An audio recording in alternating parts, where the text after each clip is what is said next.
Hi friends, welcome back to sports dictator channel. IPL 2024లో ఇవాళ KKR and sun rise Hyderabad match అయితే జరగబోతుంది. Telugu fans అంతా సన్ రైజ్ హైదరాబాద్ ఎలా ఆడుతుంది అని చూస్తూ ఉంటారు బహుశా, అండ్ మిగతా టీమ్ ఫ్యాన్స్ కూడా. సో మొత్తానికైతే ఈ మ్యాచ్ కోసం వెయిట్ చేసేవారు గట్టిగా ఒక లైక్ వేయండి. అన్ని లైక్స్లోనే 1000 దాటిపోవాలని నేను ఇది ఎక్స్పెక్ట్ చేస్తున్నాను. అండ్ వాళ్ళు ఎవరు గెలుస్తారు, సింపుల్ ఒక సెంటెన్స్ టైప్ చేయండి. అండ్ ఎవరు బాగా ఆడతారు, ఏ ప్లేయర్ అనేది కామెంట్ చేయండి. సబ్స్క్రైబ్ చేసుకోండి. Sun rise Hyderabad and IPL updates మన ఛానల్లో ఉంటాయి. సో మీరు చూసినట్లయితే ఫస్ట్ రెండు టీమ్స్లో ఫినిషర్స్ ఉన్నారు. అండ్ కోల్కతా వాళ్ళ హోమ్ గ్రౌండ్ ఇది.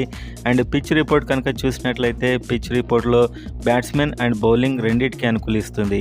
మొదట కాస్త ఫాస్ట్ బౌలింగ్కి అనుకూలించి మెల్లిగా బ్యాటింగ్కి మారిపోతుంది. సో ఒకవేళ ఏ టీం అయితే ఫస్ట్ బౌలింగ్ చేస్తుందో మొదటి 4-5 ఓవర్లలోనే 2 వికెట్లు పడగొట్టే అవకాశాలు ఎక్కువగా ఉన్నాయి.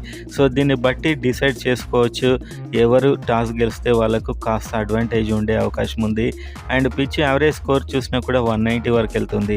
సో ఇదేంటంటే మీకు మెల్లిగా ఆట కొనసాగే కొద్దీ పిచ్ అనేది చాలా బ్యాటింగ్కి ఫేవర్గా మారే అవకాశం ఉంది. అండ్ అదేవిధంగా రెండు టీమ్స్లో కూడా భీకరమైన హిట్టర్స్ ఉన్నారు.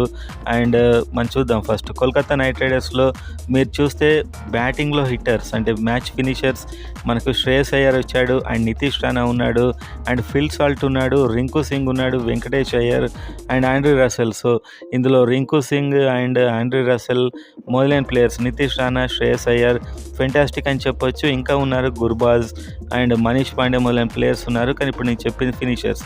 అండ్ బౌలింగ్ చూస్తే సునీల్ నారాయణ్, వరుణ్ చక్రవర్తి, సుయాష్ శర్మ అండ్ దుష్యంత్ చమీరా, సకీబ్ హసన్ అనే కొత్త fast bowler and Mitchell Starc మెయిన్గా టోర్నమెంట్లోనే హైయెస్ట్ రేట్ ఇతడున్నాడు. సో వీళ్ళని ఎదుర్కోవాలంటే ఈ స్పిన్నర్స్ టీమ్ అని చెప్పుకోవచ్చు మెయిన్గా ఇది. అండ్ మిచెల్ స్టార్క్ కూడా ఒకవేళ వాళ్ళు టాస్ గెలిచి ఫస్ట్ బౌలింగ్ చేస్తే మాత్రం మిచెల్ స్టార్క్ చాలా డేంజరస్గా ఉంటాడు. అండ్ ఎస్ఆర్హెచ్లో చూస్తే Mayank Markande and Heinrich Klaasen, ముఖ్యంగా ఇతడు స్పిన్ ఫాస్ట్ అన్ని ఆడతాడు.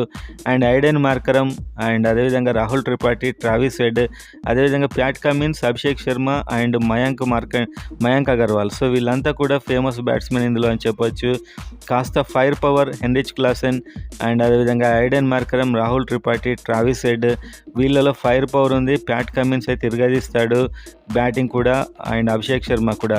సో బ్యాటింగ్లో బాగానే ఉంది. బౌలింగ్లో చూసుకుంటే మాత్రం మయాంక్ మార్కండే అండ్ షాబాద్ అహ్మద్ ఇక్కడ బ్యాటింగ్ కూడా చేస్తాడు. And Washington Sundar and Nitish Reddy. So Nitish Reddy batting bowling చేస్తున్నాడు. ఛాన్స్ ఇస్తారా లేదా అనేది చూడాల్సిన సమయం అయితే త్వరలో వస్తుంది మనకు. And Bhuvneshwar Kumar, Natarajan, Umran Malik and Unadkat. So ఒక మంచి సెన్సిబుల్ బౌలింగ్ లైనప్ కూడా ఉంది. కానీ ఆ పిచ్ మీద ఆ వికెట్లో ఒకవేళ ఫ్లాట్ పిచ్ ఉండేది ఉంటే నటరాజన్ అండ్ ఉమ్రాన్ మాలిక్ ఫెయిల్ అవుతున్నారు కంటిన్యూస్గా. వాళ్ళ స్పీడ్ ఎంత ఉందో అంతకంటే ఎక్కువ స్పీడ్గా రన్స్ ఇస్తున్నారు. సో అది కంట్రోల్ చేసుకుంటే బాగుంటుంది. భువనేశ్వర్ కుమార్ అండ్ ఉనాడ్కడ్కి ఛాన్స్ ఇస్తే చాలా బెటర్. ఎందుకంటే ఉనాడ్కడ్ వేరియేషన్స్ ఉన్న బౌలర్. అండ్ అదేవిధంగా ప్యాట్ కమిన్స్ ఎలాగో ఉన్నాడు, వనిందు హస్రంగా మాత్రం టెస్ట్ మ్యాచ్ల కోసం అక్కడే ఉండిపోయాడు, రావట్లేదు. సో మొత్తానికి రెండు టీంలను మీరు నిశ్చితంగా పరిశీలిస్తే వాళ్ళ హోమ్ గ్రౌండ్ అండ్ స్పిన్నర్స్ బలంగా ఉన్నారు, కొందరు బిగ్ హీటర్స్ ఉన్నారు కేకేఆర్లో. అండ్ మనకు ఎస్ఆర్హెచ్లో అయితే హెన్రిచ్ క్లాసెన్ మెయిన్ అని చెప్పవచ్చు, అతడు ఎలా ఆడతాడు. And Rahul Tripathi, Aiden Markram, Travis Head. So match winners ఇందులో కూడా ఉన్నారు. సో బౌలింగ్ డిపార్ట్మెంట్లో, స్పిన్ డిపార్ట్మెంట్లో కేకేఆర్ చాలా స్ట్రాంగ్గా ఉంది. ఫాస్ట్లో మాత్రం మిచెల్ స్టార్క్ని తప్పిస్తే ఎస్ఆర్హెచ్ చాలా స్ట్రాంగ్గా ఉంది. సో మొత్తానికి చూద్దాం ఎవరు గెలుస్తారో. నేనైతే ఎస్ఆర్హెచ్ గెలవాలని కోరుకుంటున్నాను.